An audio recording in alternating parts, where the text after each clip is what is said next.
श्रीमद् रामायणम्।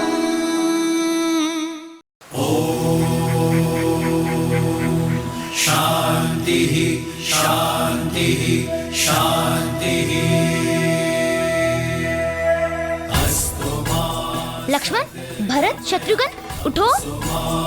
ज्योतिर्गमय विद्युमामृतं गमय। ओम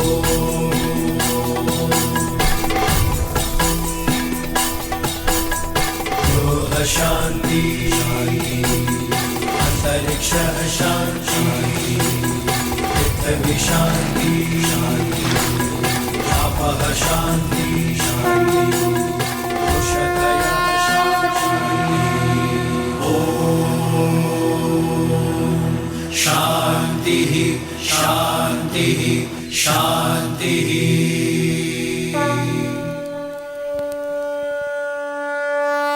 वक्रतुण्ड महाकाय सूर्यकोटि समप्रभ निर्विघ्नं कुरु मे देव सर्वकार्येषु सर्वदा।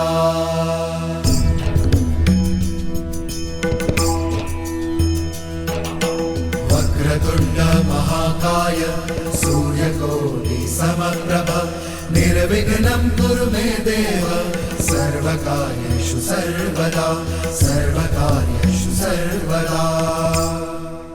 श्री गणपते नमः।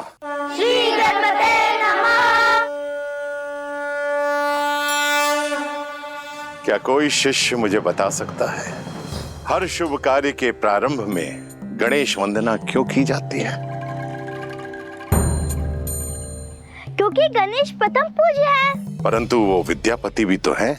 क्योंकि गणेश जी को माता पार्वती से अष्ट सिद्धि और नव निधि मिली है। उत्तर अच्छा है पुत्र, परंतु पूर्ण नहीं है। राम, तुम्हें क्या लगता है? गुरुदेव, श्री गणेश केवल देवता नहीं है, उनका रूप अपने आप में ही एक पाठ है। कैसे विद्या अर्जित की जाए और सहेजी जाए। उनके बड़े बड़े कान प्रतीक है कि गुरु की कही छोटी से छोटी बात भी ध्यान से कान लगाकर सुननी चाहिए। इनकी लंबी नाक जिज्ञासा और उत्सुकता को दिखलाती है और इनके शुक्र नेत्र छोटी से छोटी वस्तु को सूक्ष्मता से देखने की सीख देती है। जब हम किसी वस्तु को ध्यान से देखते हैं तो हमारी आंखें भी सिकुड़ जाती है ना? हाँ भैया। और इनका बड़ा सिर बुद्धि और ज्ञान के भंडार को दर्शाता है और इनके सूंड के नीचे छुपा मुख यह सिखाता है कि एक शिष्य को बोलने से अधिक ग्रहण करने पर बल देना चाहिए। जिसके अंग अंग में विद्या पाने की सीख हो वो विद्यापति तो होंगे ही ना। अद्भुत अद्भुत राम, इतना सुंदर वर्णन गणेश जी का कोई कर ही नहीं सकता। शिष्यों, आप लोग अपना अपना स्थान ग्रहण कीजिए। अब आप सभी मेरे साथ साथ ऋग्वेद का ये श्लोक दोहराओ। ओम अग्निमीले प्रोहितम यज्ञस्य देव मृत्युजम होतारम रत्न धातुमम।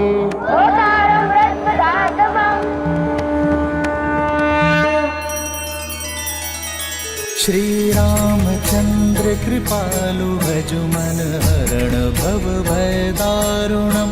नव कंज लोचन कंज मुख कर कंज पद कंजारुणम। सिया राम सिया राम सिया राम सिया राम। आदर्श और मर्यादा की है ये कथा महापावनम। काट मद श्री से मिला दे श्रीमद् रामायणम। श्रीमद् रामायणम।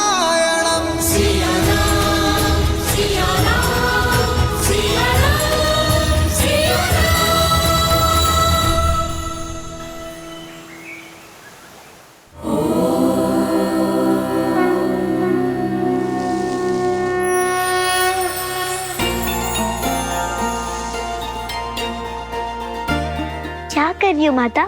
स्वास्तिक बना रही हूँ सीता। इसे क्यों बनाते हैं? स्वास्ति से बनता है स्वास्तिक शब्द, अर्थात सब शुभ हो। ये केंद्र बिंदु से 4 रेखाएं खींचते हैं जो 4 पुरुषार्थों के सूचक हैं। ये धर्म, ये अर्थ, कर्म और ये मोक्ष। स्मरण, इन्हें बाहर से भीतर की ओर ही खींचते हैं। अब दक्षिण से वाम की ओर ये 4 मुक्तियों की कामनाओं की रेखाएं खींचते हैं। ये है सालोक्य, अर्थात भगवान के लोक में रहना। ये है सामीप्य, अर्थात भगवान के समीप रहना।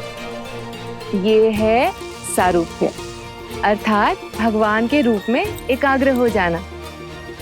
और ये है सायुज्य, अर्थात भगवान से जुड़ना। और इन चारों रेखाओं के अंत में ये अंतकरण की रेखाएं बनाते हैं जो है मन, बुद्धि, अहंकार और चेतना। ये इन चारों का प्रतीक है और फिर भक्ति के 4 गुणों को बिंदुओं के रूप में दर्शाते हैं। ये है श्रद्धा, विश्वास, प्रेम और समर्पण। और बन गया स्वास्तिक। कुछ समझी पुत्री? समझ गई माता। संसार की शुभ ऊर्जा को धर्म, अर्थ, कर्म और मोक्ष के चक्र के लिए अपने भीतर सहेजा जाए। 4 प्रकार की मुक्तियां यानी मन, वचन, कर्म से ईश्वर को स्वयं में एकाकार करके श्रद्धा, विश्वास, समर्पण और प्रेम से हर कार्य किया जाए तो केवल कार्य ही नहीं, जीवन भी शुभ हो जाता है। यही स्वस्तिक का अर्थ है। अद्भुत मेरी पुत्री। मैं तो वही बताती रही जो मैं जानती थी, पर तुमने तो इसका वास्तविक अर्थ ही पहचान लिया।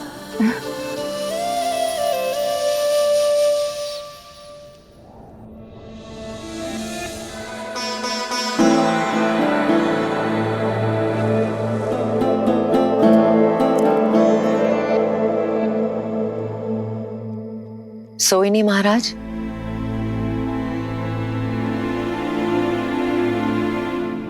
मुझसे मेरे नेत्र दूर हो गए हैं क्या कहीं?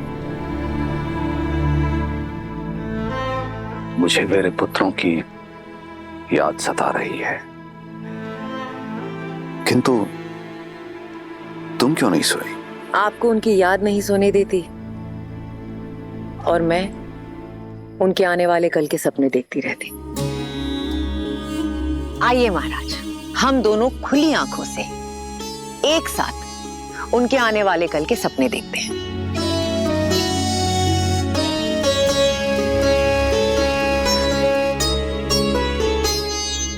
मुझे तो हर पल राम की चिंता है।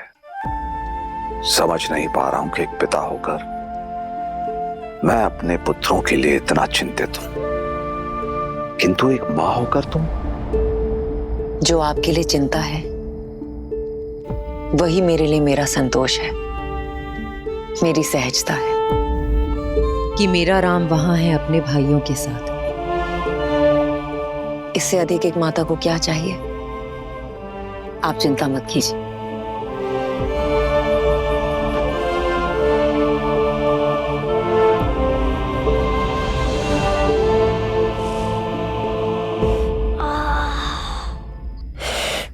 कितने थक गए ना लक्ष्मण भैया आज। व्यायाम, शस्त्र शिक्षा, बस इतने से मैं थक गए शत्रुघ्न। हाँ बहुत पीड़ा हो रही है भैया। पीड़ा और आनंद शरीर से नहीं, मन से जुड़ी होती है शत्रुघ्न। मन को पीड़ा से परे कर लो, पीड़ा होनी बंद हो जाती है।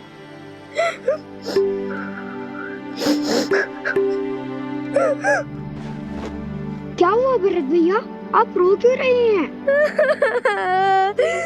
घर का स्मरण हो रहा होगा। क्या भरत भैया, आप हमसे बड़े हैं और बड़े रोते थोड़ी हैं, है ना?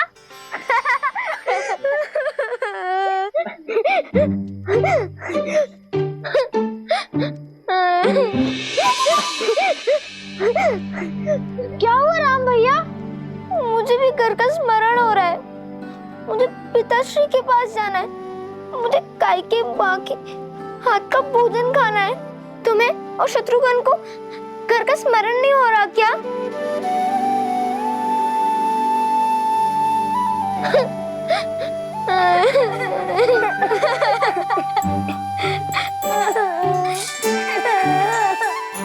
चुप हो जाओ शत्रुघ्न, रो मत।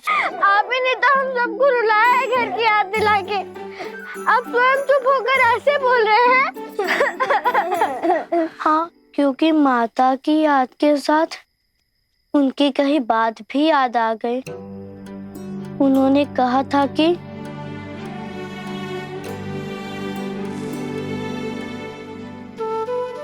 उनकी अनुपस्थिति में राम भैया हमारे माता और पिता होंगे। यहाँ आश्रम में भी, महल में भी और सारे संसार में भी, है ना भैया?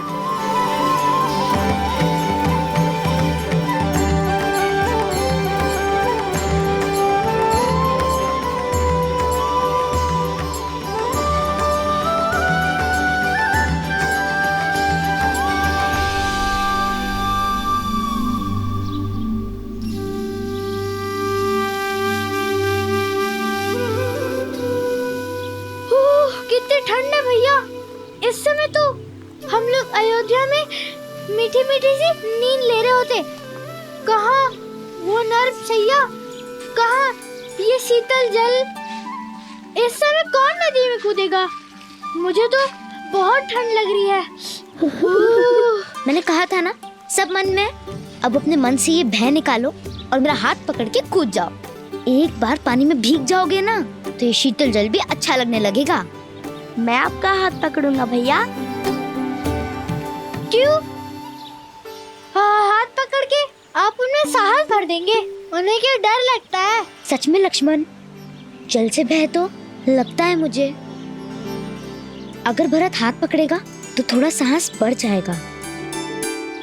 मेरा हाथ पकड़ो भरत।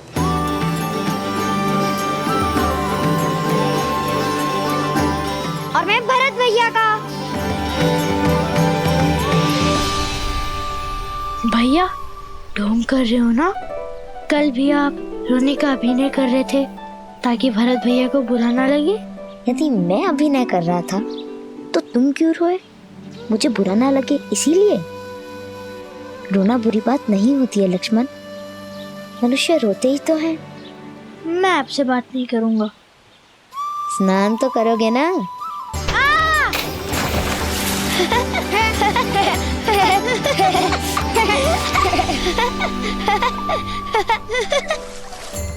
जी भैया।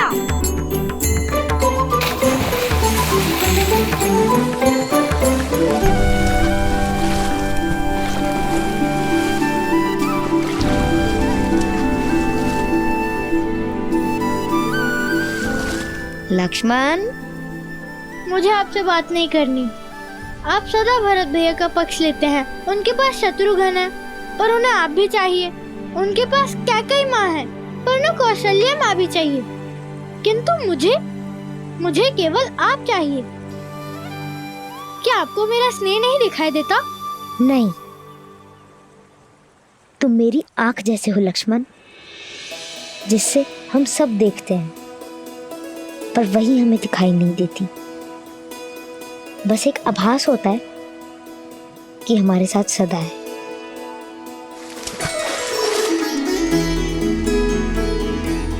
मेरे बुद्धू भाई, मैं भरत का साथ इसलिए देता हूँ क्योंकि उसको मेरी आवश्यकता है।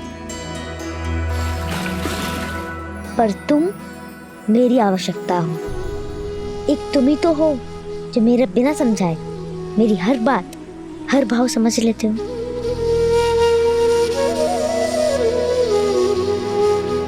फिर भी मुझसे अधिक प्रेम आप भरत भैया को ही करते हैं। चाहे कितना भी प्रयत्न कर ले, मुझे स्वयं से दूर नहीं कर पाएंगे।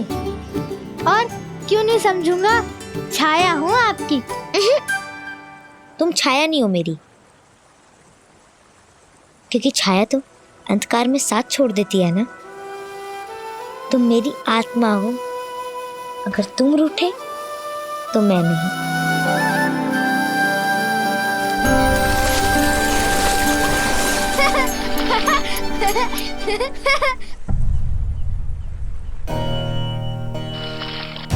राम भैया, राम भैया, राम भैया, राम भैया, राम भैया, राम भैया।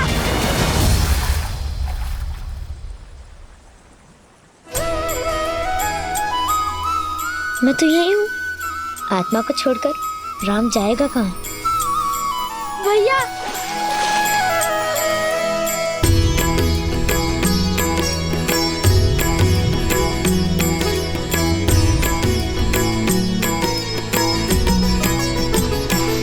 हो नर नारायण सरी से सुभ्राता, जगपालक विशेषी जन त्राता।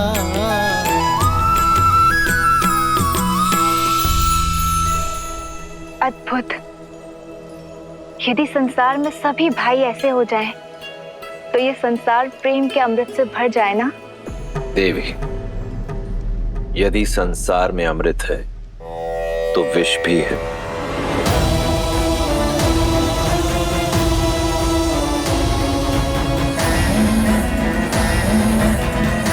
प्रकाश है तो अंधकार भी।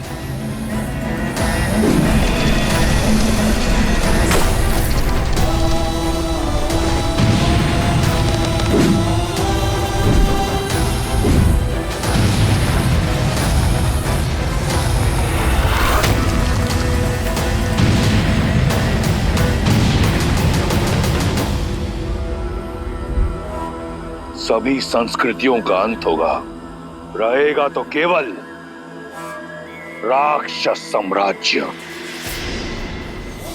वयम रक्षामः।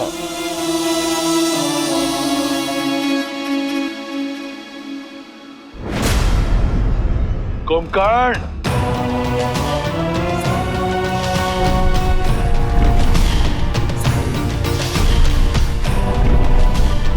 आदेश भैया, जागते हुए तुम अमर हो और अजय भी। तो जाओ, अपने अजेता से बनाओ अपने भाई को विजेता। जो आदेश भैया।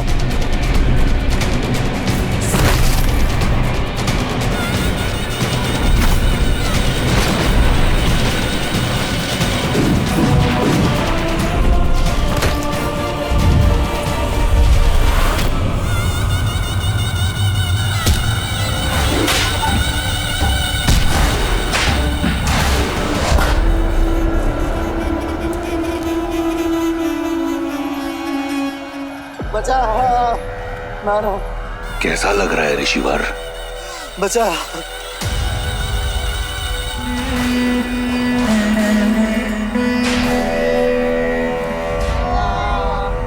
इतना तड़पाओ इन ऋषियों को कि देवताओं को भूलकर राक्षसों को पूछने लगे।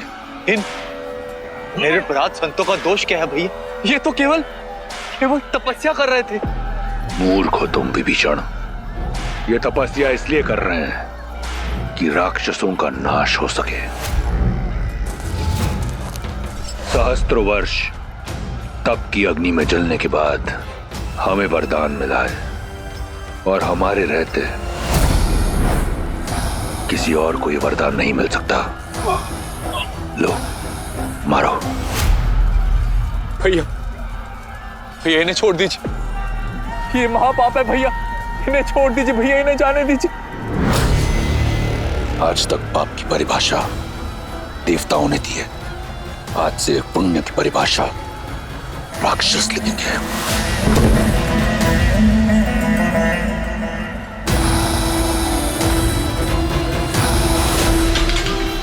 उठो विभीषण,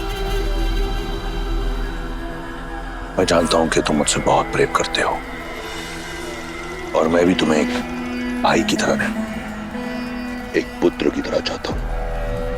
इसलिए तुम्हें यहां लेकर आया हूं ताकि तुम देख सको, समझ सको कि राक्षस संस्कृति है क्या, और कुछ ऐसा करो कि रावण को भी विभीषण पर गौरव हो। किंतु भैया, मैं स्वयं आपको अपने अंत की ओर जाते नहीं देख सकता। आप इतने महापाप कर रहे हैं भैया कि मुझे आपके लिए डर लग रहा है भैया। भैया, इससे पहले कि आपका अंत हो, आप मेरा अंत कर दीजिए। आप मुझे मार दीजिए भैया, आप मुझे मार दीजिए। मूर्ख हो तुम विभीषण। कौन मार सकता है तुम्हारे भाई को? न देवता, न असुर, न राक्षस, न यक्ष, न गंधर्व, न किन्नर, न पशु, न पक्षी, न नाग, न कीट, न भूत, न पिशाच, न विताल, नर।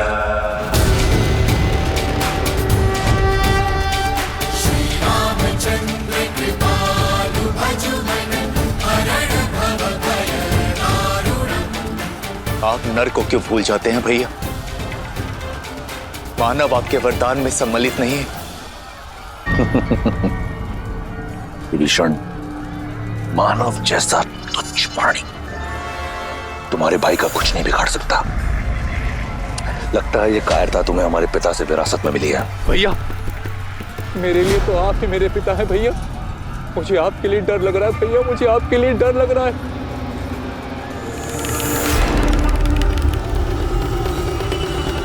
तुम्हें मेरे लिए डरने की आवश्यकता नहीं। कुछ नहीं होगा तुम्हारे भाई को, और तुम्हारे इस डर को काटने का मार्ग ढूंढ लिया है मैंने।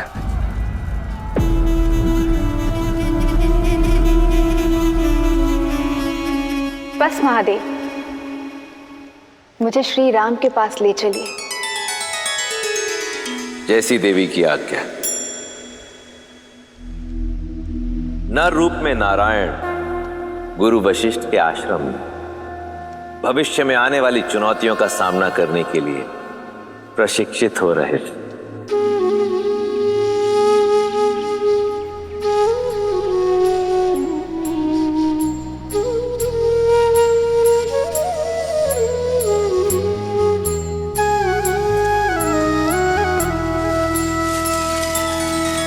श्री रामचंद्र कृपालु भजु मन हरण भव भय दारुणम नव कंज लोचन कंज मुख कर कंज पद कंजारुणम। भगवान के अवतार का केवल नहीं गुणगान है, कैसे नारायण बने नर इसका पावन ज्ञान है। सिया राम, सिया राम, सिया राम, सिया राम।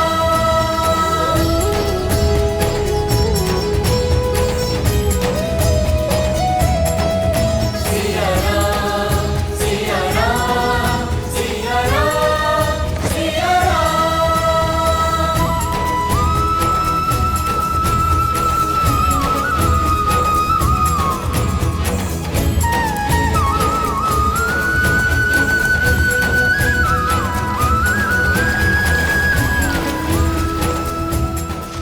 कितने सुंदर पुष्प है, तोड़ लेता हूँ। नहीं बनो, बिना बात के किसी चीज को तोड़ना नहीं चाहिए, ठीक है? जी भैया। आदर्श और मर्यादा की है ये कथा महापावनम। काट मद श्री से मिला ले श्रीमद् रामायणम, श्रीमद् रामायणम, श्रीमद् रामायणम। सिया राम, सिया राम, सिया राम, सिया राम, सिया राम, सिया राम, सिया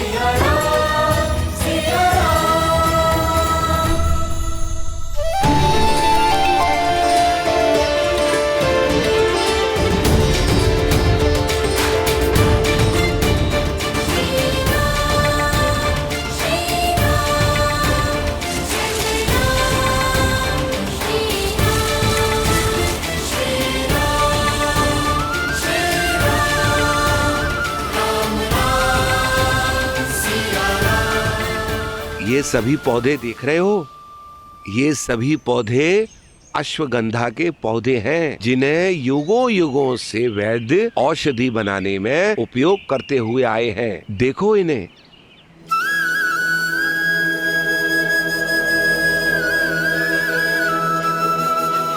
आइए मैं आपको और औषधि के पौधे दिखाता हूँ। आइए।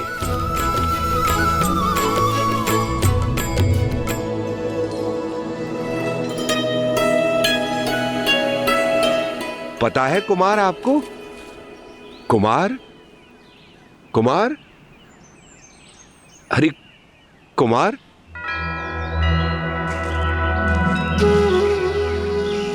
उनमें भी जीवन है आचार्य। यह अपनी मार्ग चली जाए, फिर हम चलते हैं।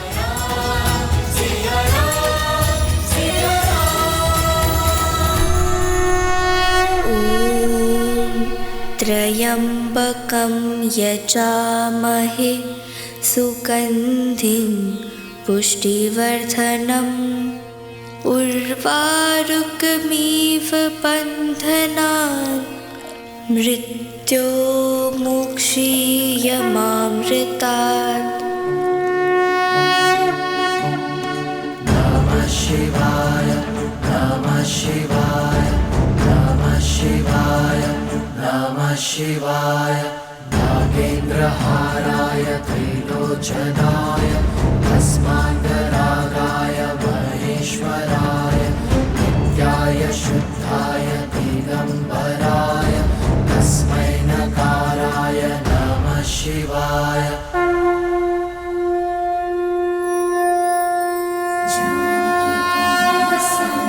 सर्वपापप्रणाशिनी जानकी त्वं नमस्यामि। सर्वपापप्रणाशिनी जानकी त्वं नमस्यामि। सर्वपापप्रणाशिनी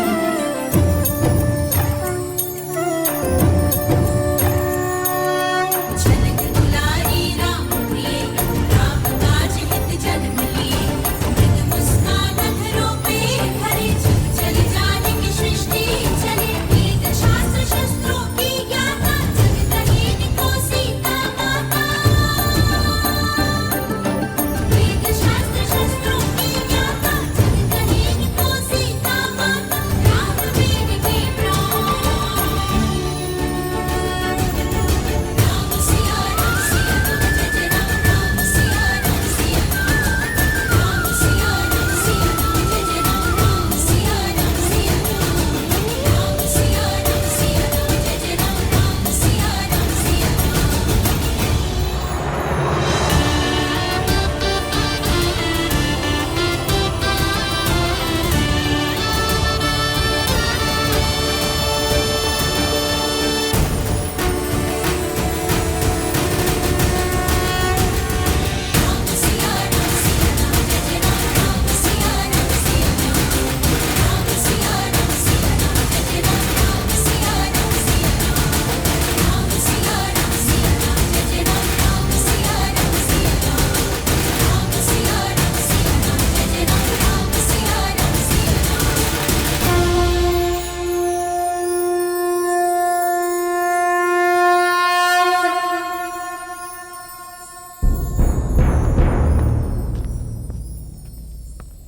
राजन, देवी गार्गी पधारी है।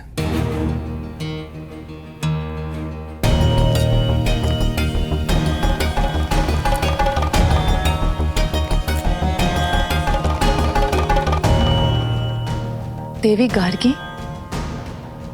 वो तो केवल तब आती हैं जब शास्त्रार्थ करना हो।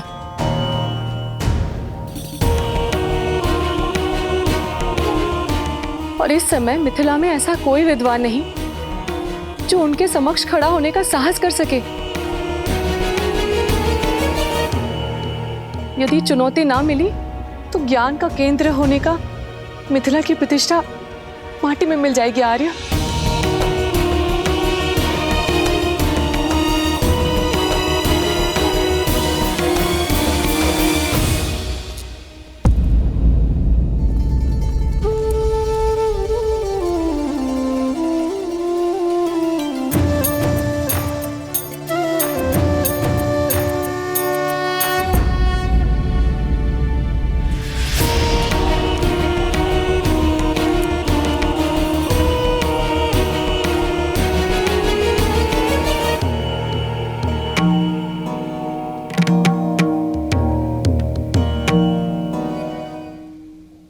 याज्ञवल्क्य जैसे ज्ञानी को भी शास्त्रार्थ में पराजित कर देने वाली विदुषी गार्गी को जनक का प्रणाम।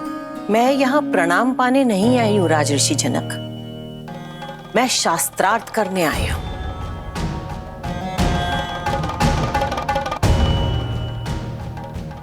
क्या हुआ? क्या यहाँ ऐसा कोई नहीं है जो मेरी चुनौती स्वीकार कर सके? मिथिला में कोई ज्ञानी नहीं बचा जो मुझे चुनौती दे सके। क्या ये शिव धनुष ही यहाँ के आकर्षण का केंद्र बनकर रह गया है राजन?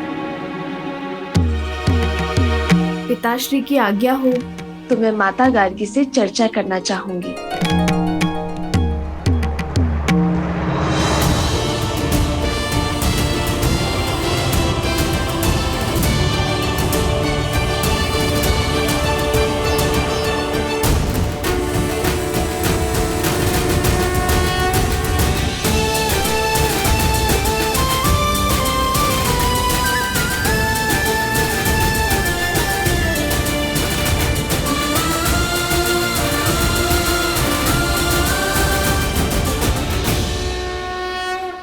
ये वही बालिका है ना जिसने बचपन में खेल खेल में ही शिव धनुष उठा लिया था? शक्तिशाली हो और जनक की पुत्री हो तो ज्ञानी तो होगी। तो शिव धनुष उठाने वाली सीता, क्या तुम मेरी चुनौती का बीड़ा उठा पाओगी? मुझे प्रसन्नता होगी कि पहली बार कोई स्त्री ज्ञाता मेरे साथ शास्त्रार्थ करेगी, क्योंकि अब तक तो केवल पुरुष ही पराजय का स्वाद चखते आ रहे हैं।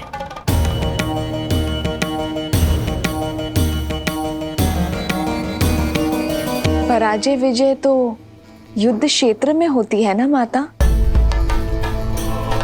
ज्ञान के क्षेत्र में तो विचारों का संगम होता है और आपसे कुछ ज्ञान का अंश ग्रहण कर पाना मेरे लिए सौभाग्य होगा।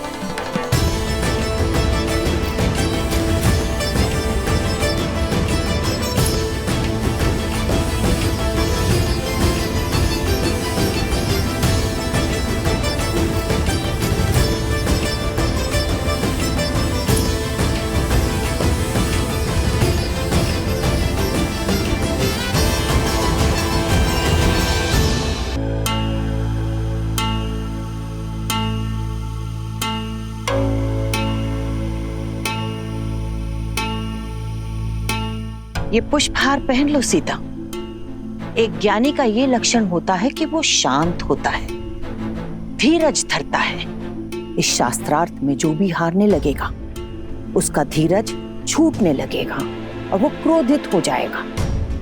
क्रोध में शरीर का तापमान बढ़ जाता है और बढ़े हुए तापमान से फूल मुरझाने लग जाते हैं। जिसके भी गले में स्थित ये कमल हार मुरझाने लगेगा वो पराजित माना जाएगा।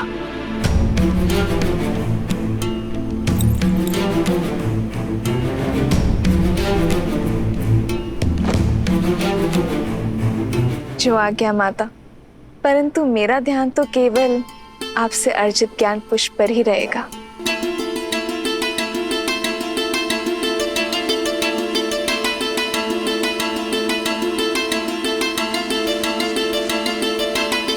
तो प्रारंभ करें सीता? अवश्य। सबसे पहले मुझे ये बताओ कि तीनों लोकों में सबसे ज्यादा शक्तिशाली अस्त्र कौन सा है? महादेव का पशुपतास्त्र, ब्रह्मा का ब्रह्मास्त्र या फिर नारायण का नारायणास्त्र?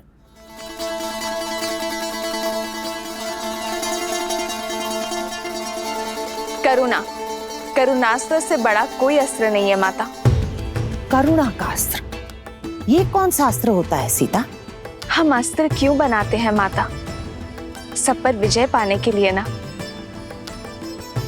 पर जिसके पास करुणा हो, सबकी पीड़ा समझने का भाव हो, वो इस संसार में सबको अपना बना सकता है, और जिसके सब अपने हो उसे किसी भी अस्त्र की क्या आवश्यकता है माता?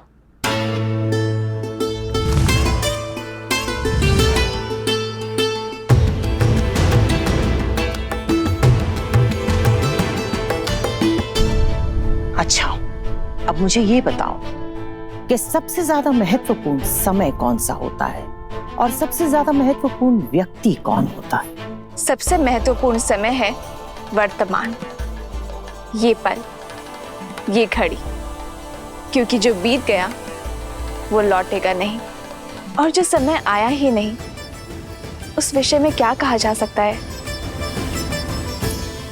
और सबसे महत्वपूर्ण व्यक्ति वो है जिसके साथ हम अभी इस समय हैं, जैसे आपके लिए मैं और मेरे लिए आप माता गार्गी।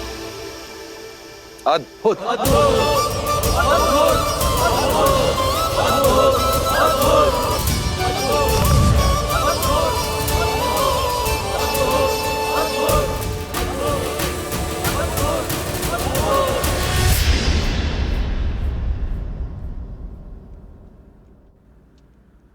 प्रकाश से भी ज्यादा अधिक वेग किसका है? मन का, जो पल भर में तीनों लोगों के पार जा सकता है।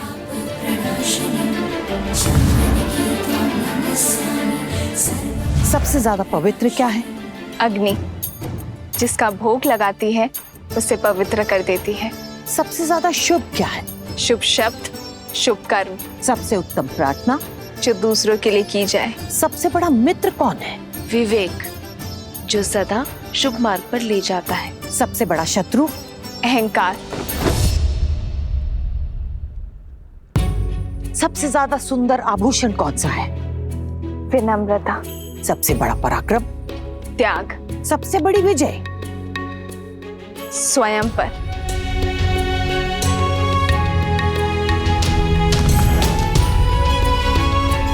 अब एक आखिरी प्रश्न, त्रिदेवों में सबसे बड़ा कौन है? ब्रह्मा, शिव या फिर नारायण?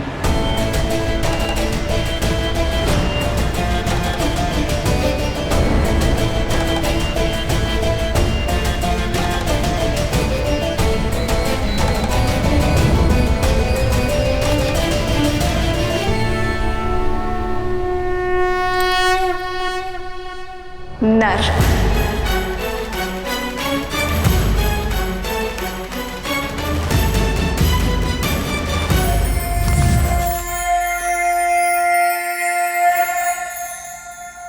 नर, ब्रह्मा, शिव, नारायण, इन सब से ऊपर नर कैसे हो गए सीता? जिस नर में करुणा हो वो नर ब्रह्म समान है, क्योंकि करुणा से ही तो हर शुभ वस्तु उत्पन्न होती है ना माता। जिसमें त्याग हो वो शिव जैसा है, और मर्यादा उसे नारायण जैसा संतुलन स्थापित करने की शक्ति देता है। तो जिस नर में ये तीनों गुण हो वो नर त्रिदेव जैसा महान बन सकता है देवी।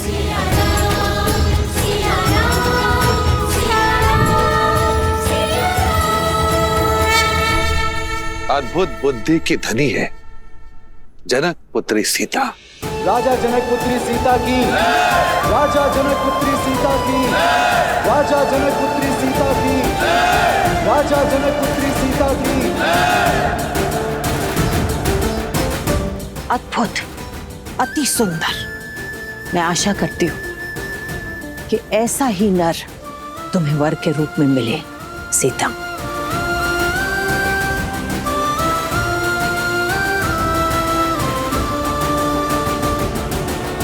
मैं यहाँ शास्त्रार्थ करने के लिए तो आती रही हूँ राजा जनक, पर इस बार शास्त्रों का और जीवन का जो ये नया रूप मुझे सीता ने समझाया है, मैं इससे बहुत प्रभावित हुई हूं।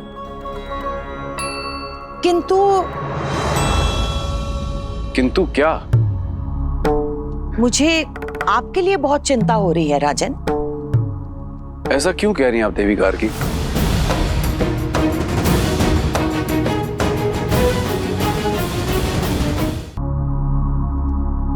आप अपनी इस विलक्षण और ज्ञानवती पुत्री की तरह ही योग्य वर ढूंढ पाएंगे?